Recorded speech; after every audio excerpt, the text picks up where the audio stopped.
One take. This is NBA One Take, featuring yours truly, Pretty Boy Lakers. Is One Take for your head, NBA One Take for your brain. Coming to you live from Brooklyn, New York. It's getting cold out. You know, the fall is coming and the waning days of summer. You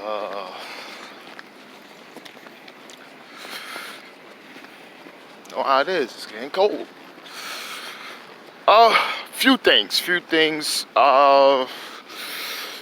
Let's just start off with, I think it was a big thing happened past few days.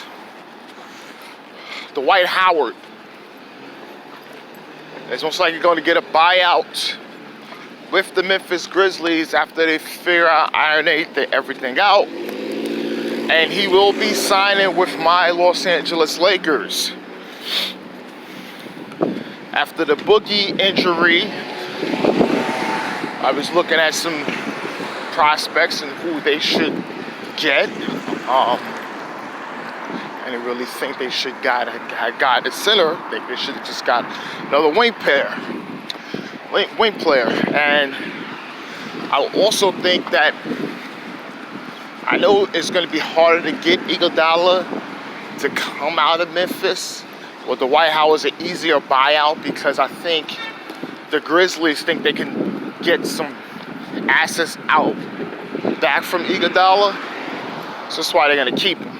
And most likely he's going to play this season, play some games this season, a la Chris Paul. That's what I feel. But just going back, I mean, Dwight Howard, you know, he's once upon a time was the man, you know, one of a top 5 NBA player at one point. Possibly, you could say he was like almost top 3 at one point, you know, because he was dominant. I think the year they went to the finals, he was an animal. He took down LeBron in 6 games. At that big 40-point and 20-rebound night. Did lose to the Lakers in the finals. But this will be a second stint with the Lakers. After losing in 2009, he put some other gaudy stats, but I think Orlando wasn't necessarily the same, even though they did go to the conference finals the next year to lose to the Celtics. But the thing is, right, with Dwight, will he just accept the role of being mostly just a defender? Not necessarily we don't need you to do anything on offense. Not saying he was never too much consistently an offensive player, more with the technique of scoring. Well, he got numbers, but it wasn't like, he wasn't like technical in scoring. The technique wasn't there. And that was a big thing with him throughout his career, even the prime years in Orlando. He just didn't have the technique to score anytime he wanted. It was, yeah, he'll do a little flick shot, this, or get a dunk, or it was, you know, wasn't a lot of technique there. And I remember Kobe even said something that, you know, once he get that, he'll be unstoppable. He'll be Kareem, he'll be Shaq, he'll be Olajuwon, Patrick Ewing. These guys, you know, but never really got it. You know, he's a future Hall of Famer, but he'll get there. He'll get there to the Hall of Fame, per se, but I mean, coming to the Lakers now with LeBron and AD and these guys and Kuzma, He's going to provide rim protection. Just another big to somewhat satisfy Anthony Davis, because he doesn't really want to play center too much. That's good. You don't have to do the wear and tear of being a center throughout the season, and possibly when he's good in playoffs, I'll tell Dwight to stand aside a little bit on some. If minutes is going to be diminished, then rock and roll in the postseason. So, that's it. CARIS LEVERT did get a 3-year, $52 million extension with the Nets. I'm really happy for him. He was just really coming on with the Nets, and he's a big, promising player, man. And now having KD, next year, but Kyrie this year, there's going to be something real big with them, and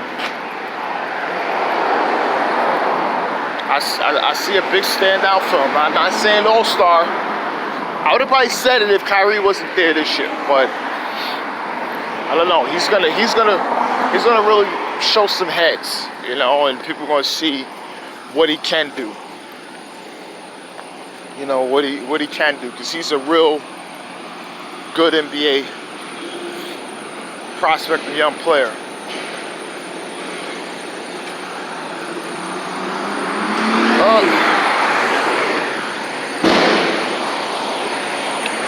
Power.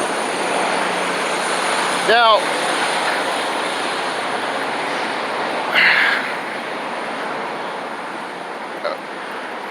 I love Power. This is one of my favorite shows out that I still currently watch. Season premiere came with a lot of things.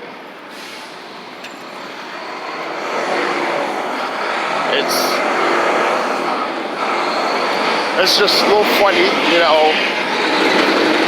people talking. Listen,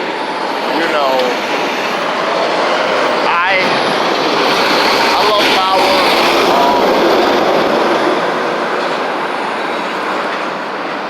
You know what? Maybe I shouldn't. I'll put the caption "Power spoiler ahead" towards the end. But let me just get this. Okay, Angela dying was needed for the story to go. Because I think if she would have stayed alive and be in a coma and all this other stuff, it dragged on. Her dying was a big thing.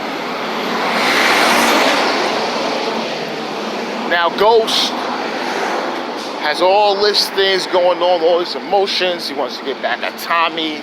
Tommy got all his problems with Jason, and how he gonna hold his mental stability, and Tasha right now is just caught in the middle with Tommy and Ghost, and she's just tired of Ghost and his lies and all this other stuff. And man, she loved Terry Silver. Where he at with his thing, and Tommy and Keisha and telling him to hide the gun that killed thing, and then Cooper Sacks. He's still on his